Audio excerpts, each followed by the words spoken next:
Hello everyone, welcome to my new vlog, day 2 in Pahar. So we are checking out from the hotel because we are leaving Darjeeling today and I can't get over this view. If you know me, you know that I'm a big fan of Ghibli animations, and if you have ever watched Ghibli animations, you know that they are known for their aesthetics. और ये जगह ना मुझे काफ़ी ज़्यादा similar लग रहा था वो Ghibli animations मूवी जैसे, है ना। मतलब चारों तरफ फूल पौधा मतलब ये जो पहाड़ की गलियां हैं, घर वगैरह, सब चीज़ बहुत ज़्यादा सिमिलर था। और अभी हम लोग वापस से सीढ़ियों से उतर रहे हैं होटल से नीचे, क्योंकि हम लोग वेट कर रहे हैं हमारे गाड़ी आने का और हम लोग निकल जाएंगे फिर। One day was too short to visit Darjeeling, और हम लोग तो एक दिन भी पूरे नहीं थे, तो आई वुड सजेस्ट कि आप लोग समय लेके आए, because there are so many places that you can explore in Darjeeling. एक दिन तो मतलब हम लोग को छोड़ने का मन ही नहीं हो रहा था Darjeeling. Also I will recommend Ashraya home stay to everyone. Is a very new home stay, और उनके पास फ़िलहाल तो जब हम लोग बुकिंग किए थे 4 रूम थे, और what I get to know is कि चारों रूम में से ही बहुत कमाल की व्यू आती है। तो गाड़ी आ गए और गाड़ी में हम बैठ भी गए हैं, और अभी हम लोग जा रहे हैं हमारे नेक्स्ट डेस्टिनेशन के ओर। और चलते चलते we witnessed a busy pahadi morning lifestyle of the locals. So हमारा नेक्स्ट डेस्टिनेशन है मानेभंजन। वहाँ से हम लोग तुमलिंग तक जाएंगे, फिर वापस आके मानेभंजन में रात को स्टे करेंगे। और ऐसे ही चलते चलते we also witnessed the queen of the Himalayas, the third highest mountain in the world, the Kangchenjunga. This view is certainly mesmerising. This is Ghum Station. I used to know that the Ghum Station is the highest hill station in India, but Google says it never was. There's another story here. जब मैं पहली बार दार्जिलिंग आई थी class 6 में, घूम station में मैंने अपना एक बैग खो दिया था। उसमें मेरे पापा के सारे नेसेसरी डॉक्यूमेंट्स थे। वो चोरी हो चुकी थी और वो कभी मिली नहीं। दार्जिलिंग शहर से हम लोग निकल चुके हैं। अभी हम लोग बीच में रुकेंगे नाश्ते के लिए, और कोई भी व्यू पॉइंट हो तो हम लोग रुकेंगे वहाँ पे। अभी हम लोग जहाँ पे रुके हैं इस जगह का नाम है लेप्चा जगत। ये एक पाइन फॉरेस्ट है जो कि बहुत ही ज़्यादा खूबसूरत है। मेरा फ़ोन में चार्ज भी ख़त्म हो रहा था, तो मैंने ज़्यादा कैप्चर नहीं कर पाई। दिस प्लेस सिग्निफाइज क्यों ग्रीन कलर आँखों के लिए इतना सूदिंग होता है। घने पाइन फॉरेस्ट के बीच में धूप और छाँव के खेल देखते देखते हम लोग कंप्लीट कर लिया अपना ब्रेकफास्ट। सो फाइनली हम लोग आ गए हैं मानेभंजन के ड्रूक होम स्टे में। ये है हमारा रूम। काफ़ी सुंदर सा एक रूम है जिसमें 4 बेड लगा हुआ है। ये है हमारा खिड़की वाला व्यू, काफ़ी सुंदर है। और अभी हम लोग जल्दी जल्दी बैग वगैरह रख के निकलेंगे तुमलिंग के लिए। और ये हमारा दूसरा विंडो वाला व्यू है। यहाँ आते साथ ही हम लोग को पता चला होमस्टे वालों से कि कल रात को संदाकफू में स्नोफॉल हुआ था, और ये बात सुनकर हम लोग इतने ज़्यादा एक्साइटेड हो गए कि हम लोग जैसे तैसे आते साथ जूते खोल के बैग रख के चल रहे हैं अभी गाइड ढूंढने, या फिर गाड़ी ले लेंगे। दोनों ऑप्शन है हम लोग के पास। हम लोग ऑलरेडी बहुत लेट पहुँचे हैं। मतलब अगर हम लोग बहुत अर्ली मॉर्निंग पहुँच जाते हैं यहाँ पे, तो एक पॉसिबिलिटीज़ था कि हम लोग डायरेक्टली संदाकफू होके आए। और ऊपर से सुबह होते इतना अच्छा मौसम हो गया था कि सारा बर्फ़ रात को जो भी स्नोफॉल हुआ था वो ऑलरेडी पिघल चुकी होंगी। मानेभंजन आधा नेपाल है आधा वेस्ट बंगाल, इसीलिए यहाँ पे लिखा है वेलकम टू नेपाल, क्योंकि इस रास्ते का लेफ़्ट साइड है नेपाल और राइट साइड वेस्ट बंगाल के अंदर आता है। तो मोस्टली यहाँ पे मिक्स कल्चर, सब कुछ मिक्स है यहाँ पे। आप बता भी नहीं सकती ये जगह वेस्ट बंगाल है या नेपाल है। Also this place is called the land of Land Rovers, क्योंकि ये एक ही जगह है जहाँ पे अभी भी लैंड रोवर जैसे विंटेज कार चलती है। तो हम लोग ने ये सोचा कि बाद में हम लोग प्लान बना के संदाकफू तक ट्रेक करके जा सकते हैं, बट फ़िलहाल ये लैंड रोवर वाला एक्सपीरियंस हम लोग को कर लेनी चाहिए। So this is our Land Rover. Also I have noticed that the driver is very proud of his car, which is obvious. तो ये हमारा टिकट, और हम चल पड़े तुमलिंग के लिए। जैसे जैसे हम लोग आगे बढ़ रहे थे, रास्ते के चढ़ाव धीरे धीरे बढ़ रहा था और रास्ता भी काफ़ी खतरनाक होता जा रहा था। मंजिल का तो पता नहीं, पर रास्ते की खूबसूरती इतनी मनमोहक थी कि हम लोग उसी में खो गए। रास्ते में जगह जगह पे टेंट्स देख के पता चला यहाँ पे लोग कैंपिंग के लिए रुके हैं, और इतने सारे ट्रेकर्स को देख के मेरे दिमाग में ट्रेकिंग का भूत और चढ़ गया। नॉट ओनली इंडियंस बल्कि काफ़ी सारे फॉरेनर्स भी आए हुए थे यहाँ पे हाइकिंग के लिए। और जैसे जैसे हम लोग आगे बढ़ते गए, मौसम धीरे धीरे बिगड़ता गया। नीला आसमान ढक गया घने बादलों से। कभी कभार तो हम लोग जैसे बादल के बीच में घुस जा रहे थे, या बादल हमारे ऊपर आके गिर रहा था। ये है हमारा लैंड रोवर जिसमें हम ट्रैवल कर रहे हैं, और ये है हमारा ड्राइवर भैया जो काफ़ी ज़्यादा चीयरफुल और अच्छे हैं। अभी हम लोग रुके हैं तोंगलू पे। ये एक ट्रेकर हट है, यहाँ पे कैंपिंग वगैरह होती है। ये बस छोटा सा एक लेक है, और यहाँ पे बस कुछ देर के लिए हम लोग रुके हैं। अभी यहाँ पे बारिश भी स्टार्ट हो गई। ये उड़ते हुए बादल साथ में बारिश लेके आ रही है, और बारिश के साथ साथ छोटे छोटे ओले भी गिर रहे हैं। फाइनली हम लोग आ पहुँचे तुमलिंग में।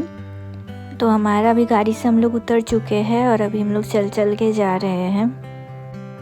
I might sound negative, but इस बार भी हम लोग का लक साथ नहीं दिया। मतलब अगर लक अच्छा होता और क्लियर स्काई रहती तो इस जगह से हम लोग को कांचनजंगा का स्लीपिंग बुद्धा वाला पूरा रेंज दिख जाता, और साथ ही साथ माउंट एवरेस्ट तक दिख जाती। मतलब है नहीं, बस लक नहीं है हम लोग का। सुबह से अच्छा वेदर था, आते आते ही आप देख सकते हैं वेदर कैसा हो गया है। हमारी गाड़ी चली गई है आगे जाके वो पार्किंग करेंगे। But the positive part is हम लोग को एक नया एक्सपीरियंस गेन करने को मिला। इस रोड के राइट साइड पे है इंडिया और लेफ्ट साइड पे है नेपाल। ये रोड देख के मुझे ग्रेट वॉल ऑफ चाइना का याद आया। ऐसा लग रहा था ये उसका सस्ता वर्जन है जो नेपाल और इंडिया को सेपरेट कर रहे हैं। अभी मैं इस चट्टान के ऊपर चढ़ रही हूँ, क्योंकि मुझे लग रहा है कि इस चट्टान के ऊपर से एक खतरनाक वाली व्यू आएगी। ठंड में हाथ पैर बिल्कुल फ्रीज हो चुके थे, फिर मैं इस चट्टान पे चढ़ी ताकि और अच्छे से व्यू को एंजॉय कर पाऊँ, और मैंने सही में एंजॉय किया।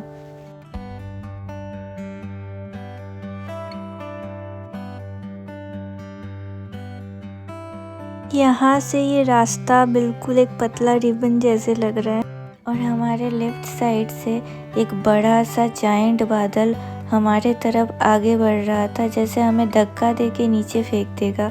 और उसके साथ साथ हवा भी उतना ही तेज़ी से चल रही थी। मतलब ये एक अलग सा फीलिंग आया मुझे। ऐसा लगा कि मैं किसी अलग दुनिया में ही पहुंच गई हूँ। मुझे एक चिलिंग वाला डर और खुशी दोनों एक साथ इक्वली महसूस हो रही थी। ऐसा लग रहा था कि मैं यहाँ पे फॉरएवर खड़ी रह सकती हूँ और इस नज़ारे को एंजॉय कर सकती हूँ। और ये जो बादल था, ऐसा लग रहा था एक बड़ा सा मॉन्स्टर हमें निगलने आ रहा है। ऑल्सो इस रास्ते के एंड में क्या है ये देखने का डिज़ायर मन में ही रह गया, but someday I will definitely explore it. और क्योंकि बादलों की वजह से आसपास के माउंटेन पिक्स भी नहीं दिख रहे थे, तो हमें ऐसा लग रहा था कि मैं दुनिया के सबसे ऊंचाई पे खड़ी हूँ और मेरे पैर के नीचे ज़मीन है, और this is the best feeling, right. अभी उस पत्थर से मैं नीचे आ गई हूँ, और अभी हम लोग जा रहे हैं यहाँ का एक लोकल रेस्टोरेंट में। तो यहाँ पे हम लोग कुछ खाना पीना कंप्लीट करेंगे, फिर हम लोग जाएंगे वापस। ये है यहाँ का एक लोकल रेस्टोरेंट जो कि नेपाल साइड में है, तो कि इसको हम नेपाली रेस्टोरेंट भी बोल सकते हैं, लाइक प्रॉपर नेपाल वाला रेस्टोरेंट। तो अभी हम लोग यहाँ पे खाना खाएंगे।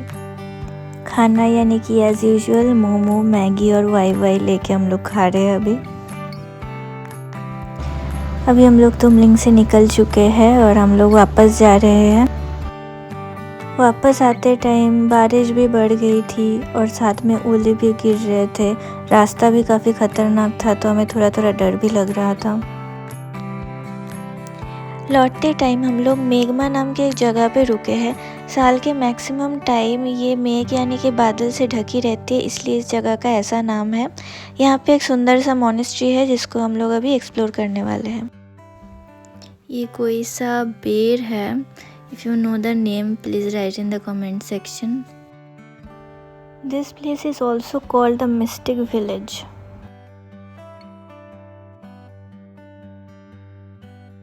And this monastery features 108 forms of Lord Gautam Buddha. Such a peaceful place it was. बाहर बारिश के साथ काफ़ी ज़्यादा ओले गिरने लगे।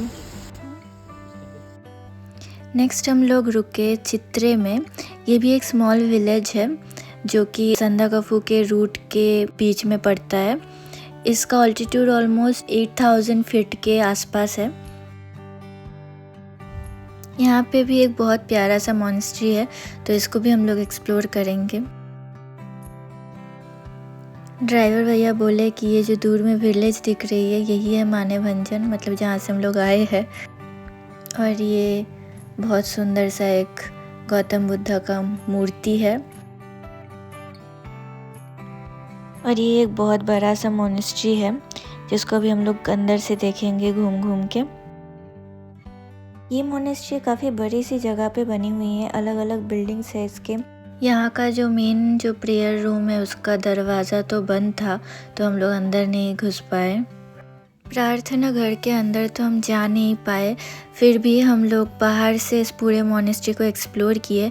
काफ़ी ज़्यादा इंटरेस्टिंग लगा मुझे ये मॉनेस्ट्री, मुझे इसके बारे में और जानने का मन हो रहा था, बट हम लोग बस बाहर से इसको एक्सप्लोर किए। बहुत बड़ा फूल का बगीचा था यहाँ पे, तरह तरह के फूल लगे हुए थे और बहुत बड़ा मॉनेस्ट्री था, बहुत अच्छे से इसको मेंटेन किया गया है, तो बहुत मज़ा आया घूम के।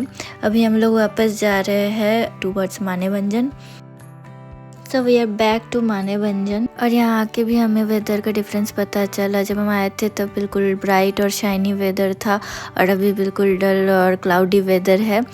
तो एनीवे अभी हम लोग सोचे कि डायरेक्टली हम रूम जाएंगे, फ्रेश वगैरह होंगे, थोड़ा रेस्ट करेंगे क्योंकि बहुत जर्नी हो चुकी थी हम लोग की।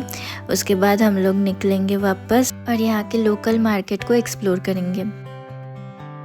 बारिश के साथ साथ ठंड भी काफ़ी बढ़ गई थी। रूम आके हम लोग हीटर मंगाए क्योंकि हम लोग से ठंड बर्दाश्त नहीं हो रही थी और हीटर में हम लोग अभी पैर सेक रहे हैं।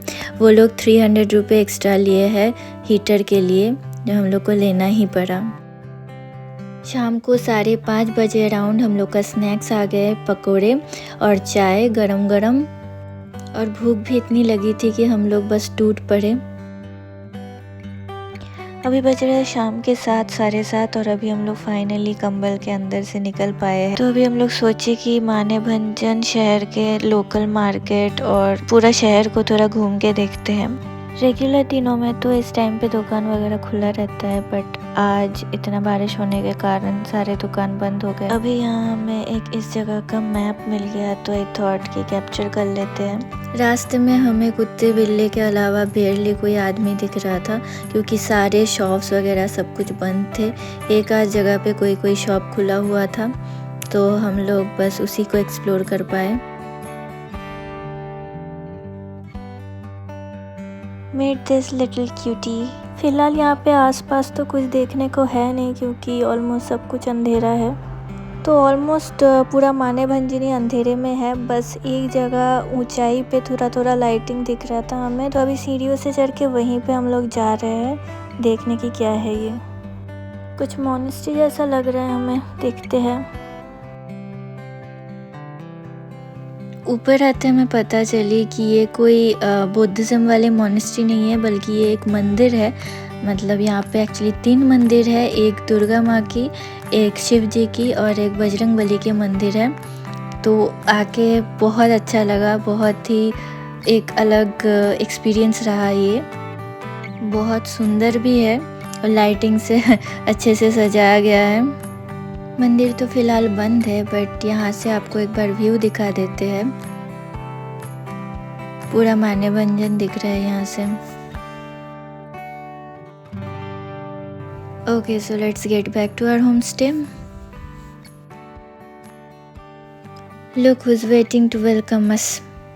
वैसे तो मुझे बिल्ली से बड़ा डर लगता है, बट इस बिल्ली का नाम है सिम्बा। शाम होते साथ ही हमारे होमस्टे के बैल्कनी में प्यारा सा लाइटिंग लगाया गया है। दिस इज़ दाल ले, यहाँ का ऑथेंटिक लाल मिर्च जो most of the Nepali dishes में डाला जाता है, और जो मोमो का स्पेशल चटनी होती है वो भी इसी से बनता है यहाँ का। मैं ये ऑलरेडी ख़रीद चुकी हूँ और मैं बहुत एक्साइटेड हूँ इसको टेस्ट करने के लिए।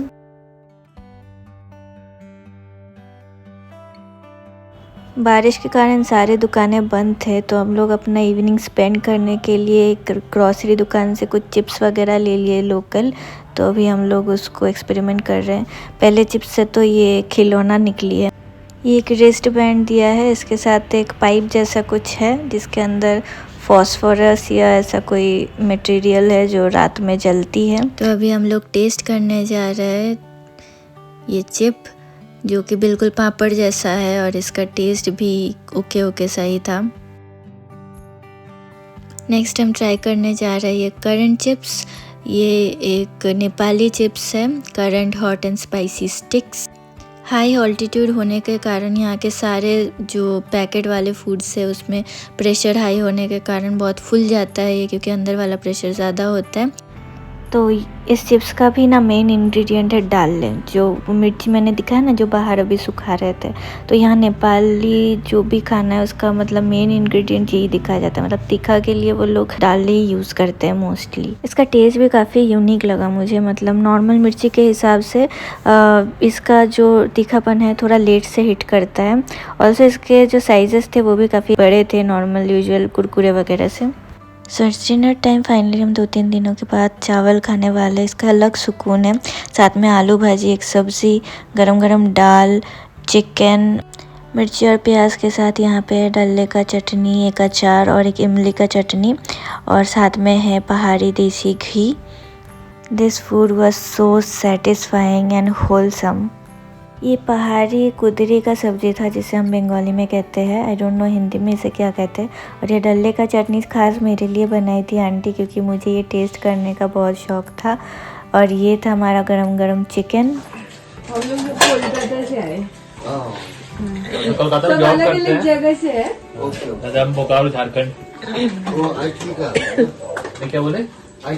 न्यू टर्न के वही लोग आते हैं ना, उनको ज्यादा घूमने का ऑफिस काम से। जॉब के कारण हम सभी को फैमिली से दूर अकेला रहना पड़ता है, बट इतने दूर इस पहाड़ में आके इस होम स्टे में ऐसा लगा कि हम अपने फैमिली के साथ बैठ के खाना खा रहे हैं। इतना सेटिस्फाइंग मील के बाद मैं तो व्लॉग बनाने के हालत में और नहीं रही, तो बस थोड़ी देर गप्पे लड़ा के हम लोग चले गए सोने। तो आज का वीडियो यहीं ख़त्म करते हैं, मिलते हैं जल्दी नेक्स्ट व्लॉग पर। Then stay tuned, good night.